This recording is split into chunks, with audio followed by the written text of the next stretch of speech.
Hello guys, welcome to the channel, and in this quick series we are going to learn about Jshell. So Jshell is an interactive REPL based tool which was introduced with the Java 9. And what do I mean by interactive REPL based tool? REPL stands for read, evaluate, print loop, which simply means that you write the statement in Java, it will read it, evaluate it and show you the result, and you do it on the loop until you get the desired result.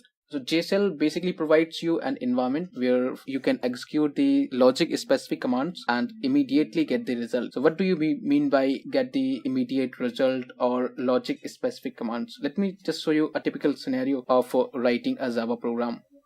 So let me just create a new file here. I will call it hello.java. So in order to print hello world, you have to write down these all lines. So let me just run the program. And here we have the hello YouTube, the result that we wanted to print. And let's compare this scenario with the Jshell.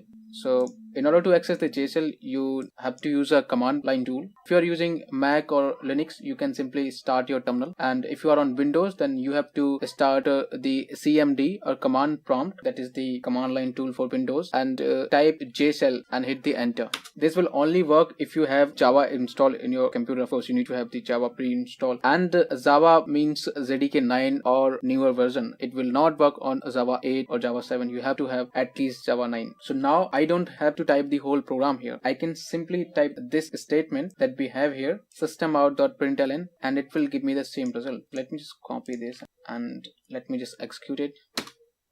And as you can see, I have got the same result just like I have got here, but without typing these all lines of code. So this is the Jshell. This is what I mean by prototyping your logic specific statements, and this is really helpful for beginners as well. So if you are new to programming language, this will be very daunting to you. I mean, you have to understand all these keywords, what this class means, public means, void, main, and these all things you need to understand first, then you will get the whole idea what this program does. And with Jshell, you don't have to worry about those things. You can simply focus on this particular statement and you will get the result that you want. So from a learning perspective view, it is very good, and from a teaching perspective view is also it is very helpful to a teacher in order to make the student understand what the statement and what the program is doing here.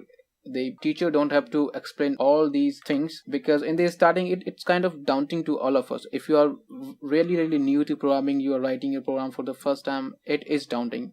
We don't get what this program is doing here. We just understand that it prints hello world and we have no idea what these things are doing. In the starting, it's same for everyone. So we will talk about this in a little bit more detail in upcoming videos. So that's all in this video, and if you liked it, then don't forget to subscribe to the channel, and I'll see you in the next video.